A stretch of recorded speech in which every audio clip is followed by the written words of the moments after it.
feature presentation. Welcome back to another Untitled streaming review. I am, or whatever this is. I am one of your hosts, A short Matt review? Yeah, Untitled Shorts review. I am one of your hosts, Matt Rohrbeck, alongside. He's allergic to tomatoes, but he is tomato meter approved, Eric Marchin. And I am Groot. Oh, Just nice. turning him on so he Good. wouldn't Okay. start like the song. Yeah, But I don't want a copyright strike. Yeah. Yep. We both. So you got like a little I am Groot. Yeah, so Package? this no. So this I bought Oh. for my mom back in 2014, the first time When I Baby went to Groot was like a yeah, big thing. Yeah. when I went to LA for the first Critics' Choice Award that I attended, and Yeah. picked this up at a comic book place. There we go. Okay, so if for audio listeners, Eric's holding up a dancing Baby Groot. You can hear the mechanisms All moving you hear is, around. I have a Baby Groot right there. You Turn can it see. off right now. I bought him at Disneyland when I was in LA, so we both got our Groots in LA. LA Groots in Toronto and in Durham. It's and I also infamously have a viral tweet about Baby Groot where I Yes, said I your would set him hatred. on, I would set him on fire for Baby Yoda, which is up there, which I don't think you guys can see. Grogu versus Groot. Today we are reviewing I Am Groot on Disney Plus, starring Vin Diesel and Bradley Cooper. Directed by Kirsten Lepore. She wrote and directed all 5 episodes or shorts, however you want to call these things. So basically, if people aren't familiar with I Am Groot, it's Disney and Marvel's first foray into a fully animated, fully CG television show. So they put them up on Disney Plus as like 5 different shorts, which I think is weird. They probably should have just put them in like a season. Yeah. Like it was kind of Like a strange that you have bundle, to, like, right? Like a collection. yeah, where you kind of have to go to each one because they're all titled like Groot's First Steps, The Little Guy, Groot's Pursuit. And I know Disney does this on Disney Plus where all the shorts are kind of their own little movie in their own little place, but I'm sure there'll be like a Groot collection where they put them all in. But I thought it was interesting that they were all separate. But basically, they're a series of 5 shorts right now, all between 5 minutes, like 3 to 5 minutes, fully animated. Vin Diesel as the voice of Baby Groot. Bradley Cooper's in one episode as Rocket. You have some cameos from James Gunn and Trevor Duvall, who does the voice, I believe, of Rocket Raccoon in some of the animated shows. So a couple voice cameos there. Not there's not gonna be it's not gonna be super in depth today. Like we will go full spoilers on this because there's like not really much to spoil. I think like it's 20 minutes of hashtag content that you guys can go watch if you want to pause this now and then jump back, or I'll go off the top. I don't even think it's something you necessarily need to watch. That doesn't necessarily mean that it's bad by any means.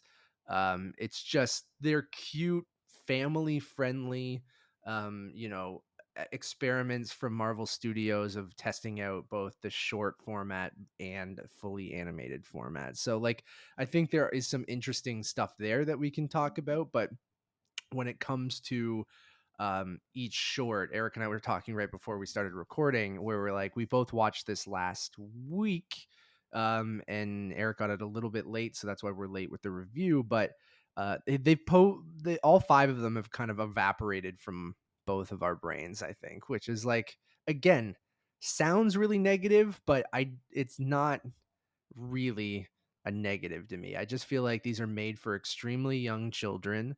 I think if you have kids between, 3 and 8 years old or something, like 3 and 10 years old, I feel like they'll probably really enjoy this. I think if you're a hardcore MCU person and you need to have every piece of content that they put out, then you're going to watch these and you'll probably mildly enjoy them. But I don't know if it's going to be like in your MCU rewatch or like, oof, we're at I Am Groot, baby, let's go. Like, so I don't know how. I think you kind of feel the same, right, Eric? Yeah, watching them, to be honest, I have a pretty good memory. You do. Like thank God we do this show together because you have a very good memory when it comes to like details about movies and shit that we review, where I'm like, I have to write shit down or look up like a recap. This literally just dissipated from my mind as soon as I watched each one. The only segment that I really remember, and the only reason I remember it is because it reminds me of other scenes or short segments in other shows, is the little guy, and that being Groot finding this utopian society under a rock, which reminded me of the scene in Men in That Black eat his 2. fart leaves.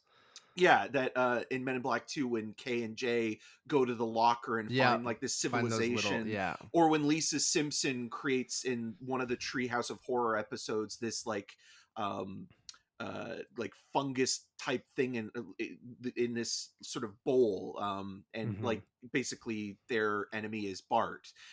So yeah, like that's kind of like my main takeaway, is that if it's kind of referencing or playing with themes or ideas that have been in other movies or TV shows, it's easier to kind of maybe have a little bit of an attachment to certain things. But outside of being, as you mentioned, um, a Guardians of the Galaxy fan or a MCU Yeah. fan or just a small child, I don't think it's necessarily going to be on the top of your list to watch this. Is it maybe slightly more satisfying than the Guardians appearance in Thor Love and Thunder?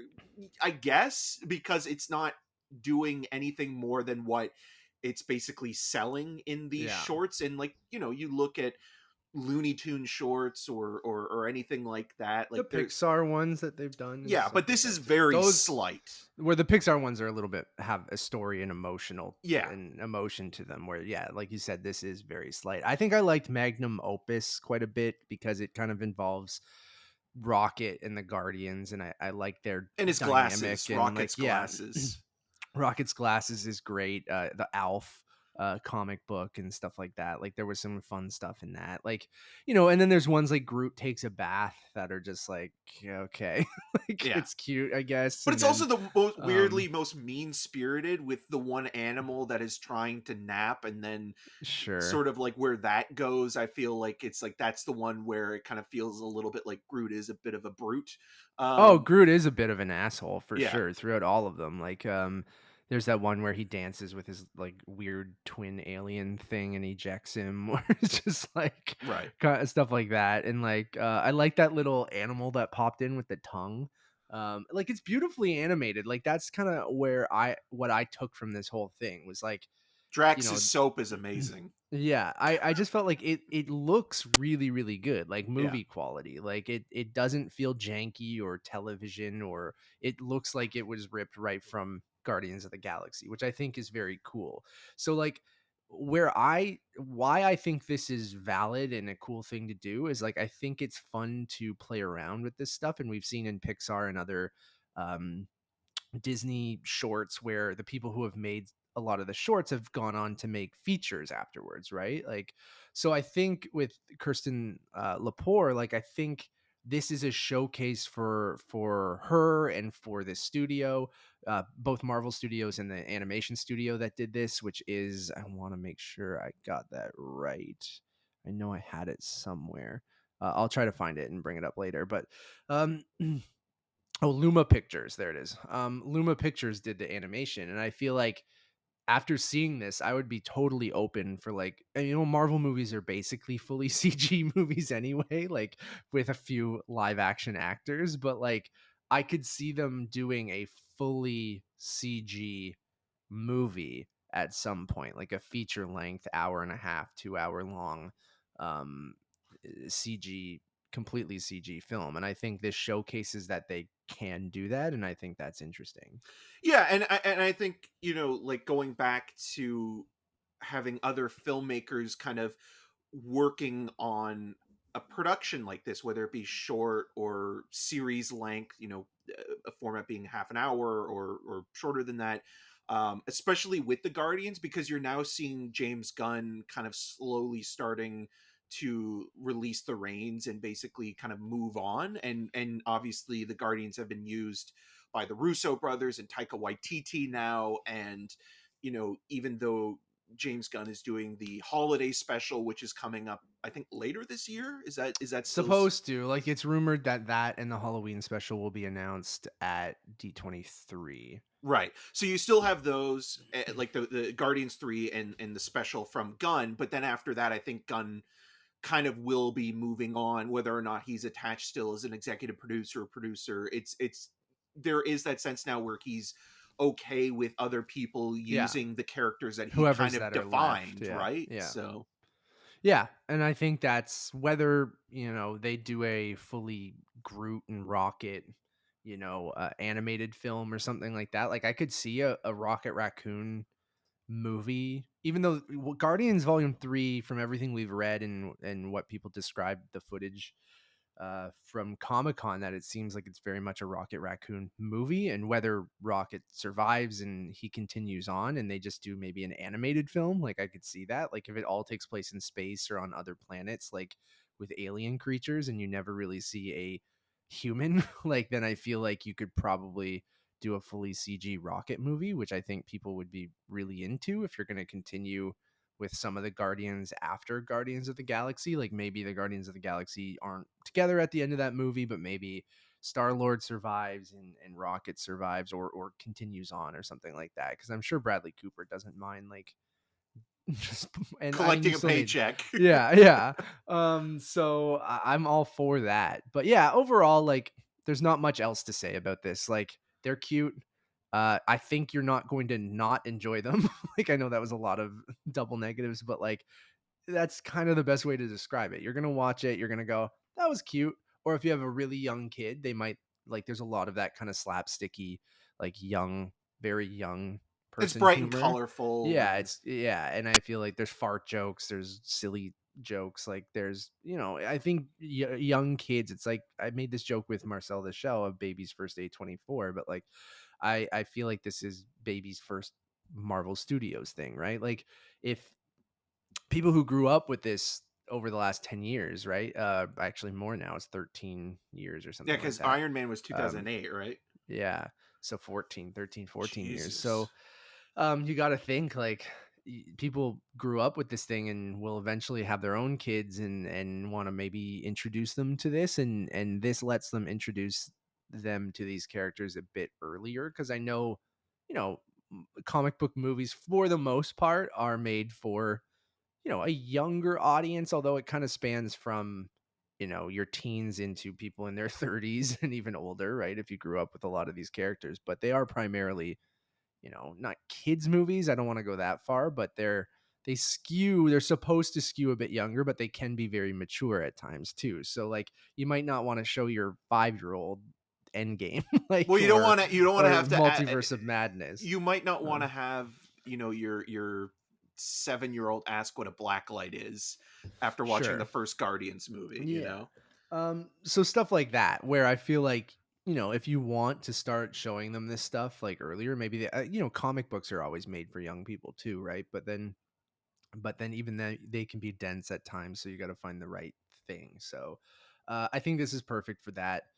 It is the first Marvel thing where I've gone, ooh, yeah, Disney definitely owns Marvel. Yeah. And This is like, with, definitely using the P word, which is product. It is yeah, product more than it is maybe an artistic vision. Like, it feels like, okay, like this is a character who, over the course of what Guardians was 2014 has kind of been popular enough, but at the same time, it's like, how can we really sort of, um, you know, go back to the well to the point where we've just completely drained it, and this kind of feels a little like that, and I wouldn't be surprised if Groku is like this in another maybe 5 or oh, 6 Grogu, year yeah. Grogu, pardon Yeah. me, where Groku, I'm just combining Goku and Grogu together, but like, it kind of feels like there is that point right now where Groot maybe isn't necessarily as popular as he was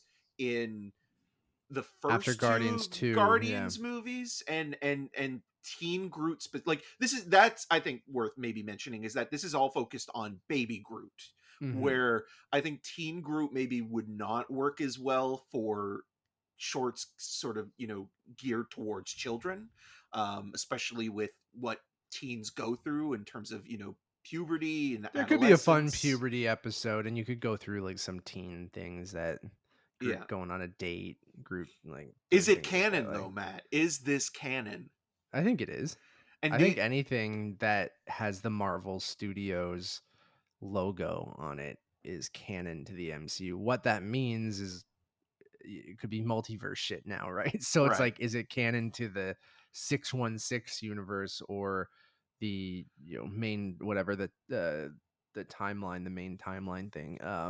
I think this is just it takes place in the timeline. It's just shit we never saw during the gap between Guardians 2 and when Groot becomes a teen, right? But yeah, Right. or is Well, he already a teen in Guardians 2? he's a teen in Guardians too, Yeah. because So it's in there's between Guardians 1 and Guardians 2. yeah, because there's the one segment or the one short where he's still in the little cup, right? And he's breaking out of that. And that That's would like have right been, after, like, yeah, the yeah. first But Guardians no, movie. but he's still a baby at the beginning though, right? Because there's that whole intro and he's baby Groot throughout that movie and then becomes Teen Groot in the post credits. Right. And then he's Teen Groot in In Avengers. yes, in Avengers. Yes, there See, we go. this is We where got the things get complicated and Hey, convoluted. even in a silly short series, you can still get into continuity stuff. So, Yeah. anyways, I'm not really gonna put a score on this because like I don't think I don't know. I gave them all 3s on Letterboxd, and you have to rate them all separately because, like, that's basically how I felt. Where it's just like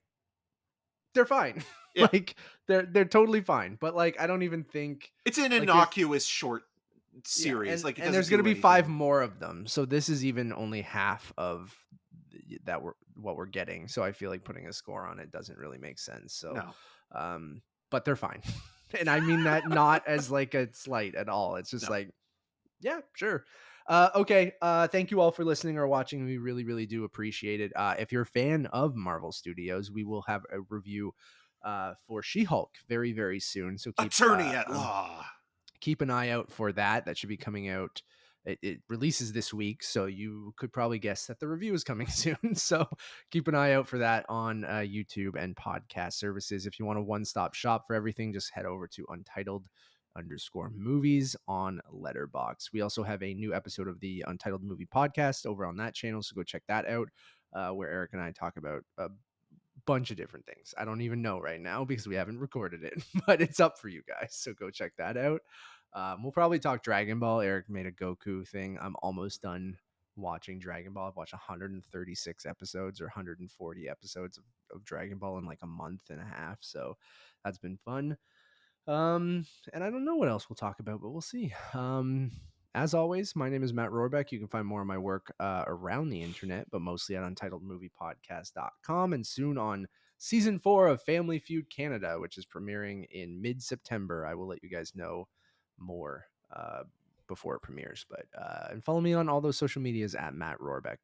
And I'm Eric Marchin, and you can find more of my video reviews on rogerstv.com/cinemascene. The latest episode has Matt Rohrbeck and I talking about Tiff and the Batgirl breakdown. So if you want to see us on television or in a kind of more compact format that's only It does half look an hour, exactly like this, except we don't swear and it's much shorter. yes, it will be available to stream on rogerstv.com/cinemascene. I believe as we're recording it, it will be airing later today or in the evening, but I'll post a link to it once it's available. So definitely worth checking that out. And you can follow me on all the social medias at EM6211. Until next time. I am Groot.